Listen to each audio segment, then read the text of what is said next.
Big boss season 8 അഗ്നിപരീക്ഷയുടെ ഇന്നലത്തെ എപ്പിസോഡിൽ റെനീഷ കണ്ടസ്റ്റൻറ്റുകളോടായി പറയുന്നുണ്ട്, എല്ലാവരും ഒരു മാസ്ക് വെച്ചിട്ടാണ് ഇവിടെ ഇരിക്കുന്നത്. അപ്പം നിങ്ങളുടെ ആ ഒരു റിയൽ ഫേസാണ് പുറത്ത് കൊണ്ടുവരേണ്ടത്. ആ മാസ്ക് അഴിച്ച് വെച്ചിട്ട് നിങ്ങൾ ഓരോരുത്തരായിട്ടും പുറത്ത് വാ.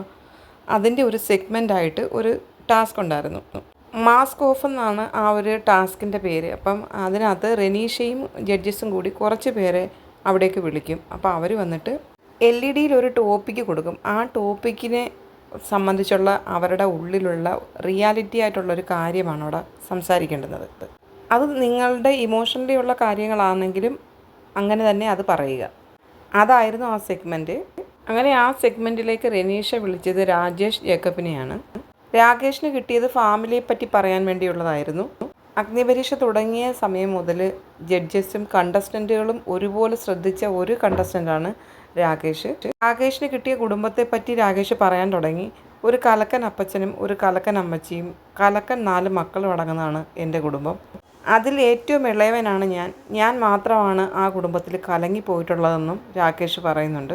ബാക്കി എല്ലാവരും അടിപൊളിയാണ്, ഞങ്ങളൊരു കൂട്ടുകുടുംബമാണ്. രാകേഷ് പറയുന്ന കേട്ടിട്ട് കണ്ടസ്റ്റൻറ്റുകളൊക്കെ ചിരിക്കുന്നുണ്ട്. ഒരു ബിഗ് ബോസ് ഹൗസ് തന്നെയാണ് എൻ്റെ വീട്. കാരണം ഇണക്കവും പിണക്കവും വഴക്കും സ്നേഹവും സന്തോഷവും എല്ലാം അടങ്ങുന്നതാണ് എൻ്റെ വീട്. അപ്പനാണെങ്കിൽ ബിൽഡിങ് പണിയാണ്. ആ സമയത്താണെങ്കിൽ ദാരിദ്ര്യത്തിൻ്റെ പീക്കിൽ നിൽക്കുന്ന അവസ്ഥയിലും മക്കളെ പൊന്നുപോലെ നോക്കണമെന്നുള്ളതാണ് അപ്പച്ചൻ്റെ അമ്മച്ചിയുടെ ആഗ്രഹം. 3-4 ദിവസമൊക്കെ ഭക്ഷണം കഴിക്കാതെ നമുക്ക് ഫുഡ് തരുമെന്ന് രാകേഷ് പറയുന്നുണ്ട്. അമ്മച്ചിക്ക് എൻ്റെ പുറത്തൊരു നല്ല പ്രതീക്ഷയായിരുന്നു, പക്ഷേ ആ പ്രതീക്ഷയെല്ലാം തെറ്റിപ്പോയെന്ന് രാകേഷ് പറയുന്നുണ്ട്. 10ാം ക്ലാസ്സിൽ 3 പ്രാവശ്യം എഴുതിയിട്ട് തോറ്റുപോയ ഒരാളാണ് ഞാൻ. അതോടുകൂടി അമ്മച്ചിയുടെ ആ ഒരു പ്രതീക്ഷ അങ്ങനെ നിന്ന് പോയെന്നും രാകേഷ് പറയുന്നുണ്ട്. അങ്ങനെയാണ് ഞാൻ മരപ്പണിക്ക് ഇറങ്ങിയത്. മരപ്പണിയുടെ കൂട്ടത്തിൽ എനിക്ക് ഡാൻസും ഇഷ്ടമായിരുന്നു. അമ്മച്ചി പറയുന്നുണ്ട്, നീ ഡാൻസും കൂടി വേണമെങ്കിൽ ചെയ്തോ, മരപ്പണി മാത്രമായിട്ട് ചെയ്യണ്ട. നീ മരപ്പണി ചെയ്താലും ഡാൻസ് ചെയ്താലും നിൻ്റെ ചുറ്റിനുമുള്ള കുറച്ച് ആൾക്കാർ കാണും, അവരെ നീ മാക്സിമം സന്തോഷിപ്പിക്കാൻ നോക്കണമെന്നും അമ്മച്ചി പറഞ്ഞു. ഒരു കോമാളി കരഞ്ഞാൽ കാണികൾ ചിരിക്കുമെന്നാണ് രാകേഷ് പറയുന്നത്.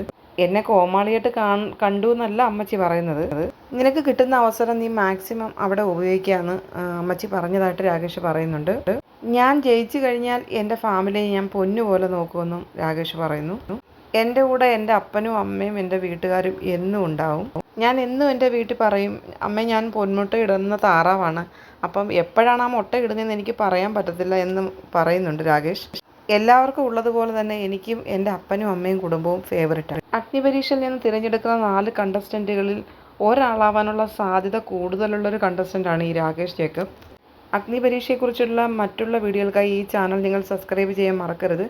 വീഡിയോയെക്കുറിച്ചുള്ള അഭിപ്രായങ്ങൾ നിങ്ങൾ കമൻറ്റുകളായി രേഖപ്പെടുത്തുമല്ലോ.